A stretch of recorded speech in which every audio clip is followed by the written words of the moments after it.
makes them think differently. Right, so but much not pressure is coming right. from We everywhere think else. that way because every we are. woman wants a husband too. One at a time. Okay. So how about this? We'll let her say her point, and then you guys can go ahead because you guys disagree with her. Let her make her point. Go ahead.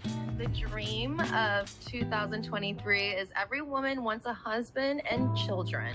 That's it. Period. Okay. You disagree with that? Like, here, go ahead. I'll let you. I mean, that's something I want, but that's not something that every woman wants. I've talked to women who are like, yo, I never want to have kids. Okay. I don't want a husband. I'm pretty sure over 90% of women want. Right, but it's up to that independent I think 90% woman. of men want kids too. Yeah. I mean, but she did say most women want No, a she said family. every woman. Okay, 99% of women. A majority. Okay. But you majority. ask the question, why don't they want kids though? I mean, I don't know. I guess some women are maternal. Some women are not good moms. Some just they don't want it. They don't want the responsibility. They don't. A lot of them have been in the dating market, and for them it's like, okay, cool. I've been out in the dating guys, but like it's always been bad. So you know what? I'm just gonna give up and say, you know what? Fuck it. No more guys. Focus on myself and my career. However, if they found a guy that was actually worthwhile, and then they picked the bad guys that were not good for them, they say, you know what? Damn, I can find a good guy, have kids, I'll do it. But I think in society, also the pressures as well, like you said earlier, to make them say, you know what, damn, I could go this route and figure it out. But like, once again, you're trying to figure out what? Because if you figure out what's happening with the current climate of dating and men and women, it's messed up because both parties think that they're right, but they're wrong. So, I don't know, man. I think for women, the mistake has issues because you guys have a clock, right? So like girls will say, okay, I'm looking for security now. I'm going to chase my career. I'm going to make my money. I get that security. Cool. I got my security. Now I can look for a man. And girls kind of go from a perspective of I want a man versus I need a man. And when you go with the perspective I want a man, you're not going to work hard enough to keep that guy. I'll be honest with y'all. A lot of modern day women think I'm going to come to a relationship. I'm going to be like myself. This guy better be my dream guy, etc. And they don't think they have to perform. And the problem is that when you meet a guy who already has performed, What do you mean perform? they think that they just have to bring themselves to the table and they'll be fine. And my argument is this.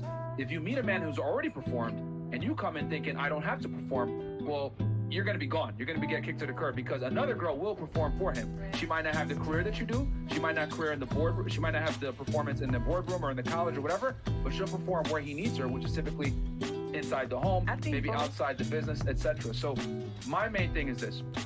Girls will put off a career thinking, I got my security, I'm going to get a man because I want one now. The problem is that to get a guy and to keep a guy, especially a higher status guy, you need to need that man. Because if he doesn't feel needed, he's not going to want you.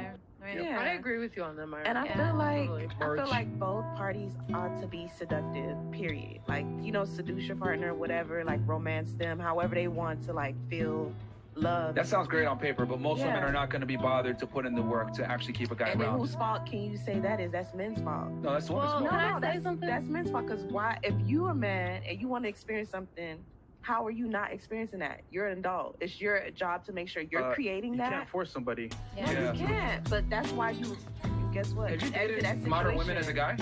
Most modern day women are very entitled. I'm special. You need to give me the world. This is how it is, nigga. Hey, that's just. I will agree with you. So a lot of girls are super entitled. Okay, Yeah, you are. Yeah, you are. Sure. So what do you expect? All right, shut up. You have You've been happy for me. Chris, okay. Chris, you have something? Go ahead. Yeah, I want to say I feel like most women haven't been taught how to be a wife and things like that. We're usually just taught, go to school, make your own money, And then also I feel like a lot of men haven't been taught how to be good husbands also and good leaders and providers. Like there's not an example. I know especially like in the Black community. I was going to say, do you know one thing that I will definitely put on men more than I'll put on women? And this is, no, it's cool, I got drink. And this is more of a generational thing. But I think even one of the reasons why a lot of modern day women feel this need to chase careers and financial independence and not relying on a man, etc., is because sadly, in a lot of situations, they haven't seen that modeled well within their own families and communities. Yeah. Right. So I can understand how, like, I'm very blessed too. My parents have been together like almost 50 years, right? And they've got a what you'd call a traditional relationship, right? Dad is the main breadwinner. 5 kids, tons of grandkids, like very traditional, sort of.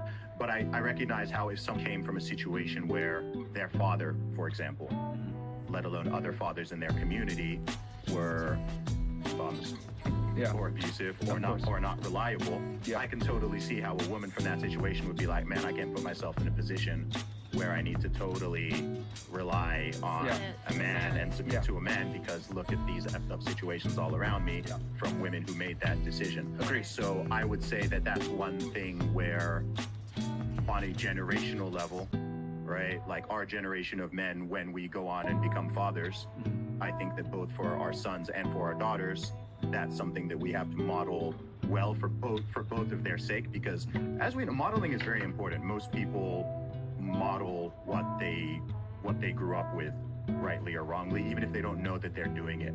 And I think, like, on a deep level, that's where a lot of these ideas come from. And everyone knows who their mother is.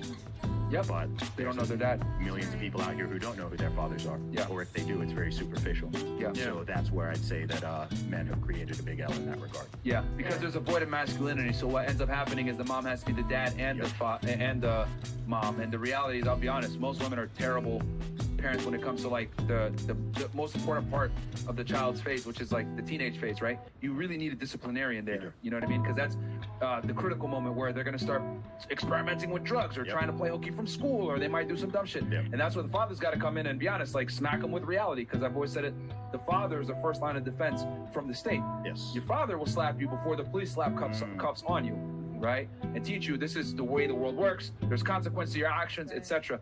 But mothers, a lot of the times, you got a 14-year-old boy, 15-year-old boy, hey, okay, why are you skipping school? Blah blah. Fuck you, mom. You can't do nothing to me. And there's also a problem just when boys become with boys. I mean, I think when boys become like physically bigger and stronger than their mothers, which will typically happen in the early teenage years. Then it changes the dynamic, because we know, look, as men. Ultimately, men, all interactions between men on a deep level are sort of backed up fundamentally by a potential threat of violence. Yes. And we always recognize this, and we learn this from a very young age.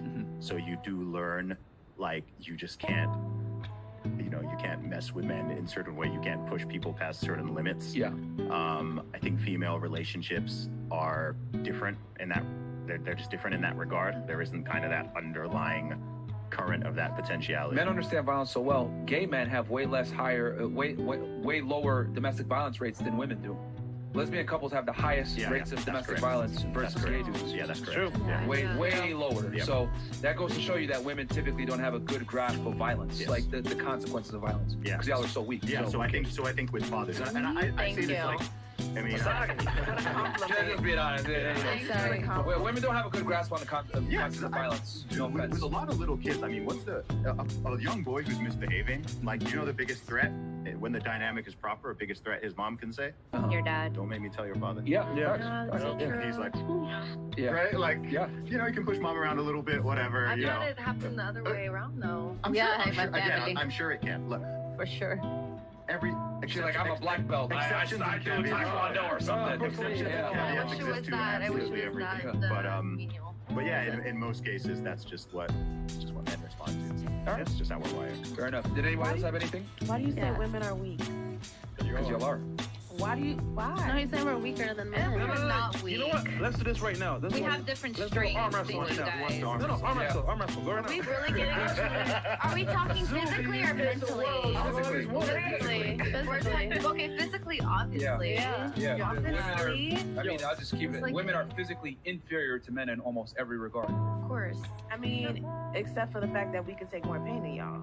Okay, no. So not in every regard, if we're being technical here. And I do think women have our strengths in different ways. All right. I mean, that pain tolerance comes in when you're childbearing, fantastic, but does that have practical use in the real world? Not really. No, actually, it's always there. It is like that. Even like tattoo artists will say, like, women do take pain more than men. Okay, is For that like... sure, we go through childbirth. Yeah. Okay, fantastic. But you know what? Are y'all really like in the military like that? Are you guys in positions of defense? No, you guys are So physically it's useless. strong. Thank you. It's useless in society. You can have a kid, but that's about it. And I feel like emotionally too. Like we can take heartbreak. Are we arguing that men are physically superior to women? But y'all made it like that for yourselves, though. Y'all got war because y'all made war. Who else making war out here? Women No, not out we're here defending throwing- you guys and the children. No, y'all That's what we defending go to y'all war. bullshit. What? Oh. Y'all defending No, y'all no, own no. bullshit. Like, come on, have y'all ever seen? Yo, she's not totally wrong. Have y'all ever? A lot of wars are some nonsense. Bro. Yeah. It ain't full ground. A lot of wars are some full Hold ground. on. But here protecting families. It's true, but the guys on the ground, Yeah. what are they defending? They're defending the Family. The top country. is bullcrap. For real, yeah. The guys are defending the family. Yeah, with you. I'm making more a political point. Yeah, they're defending her ability to say that women are stronger than men right now. Yeah.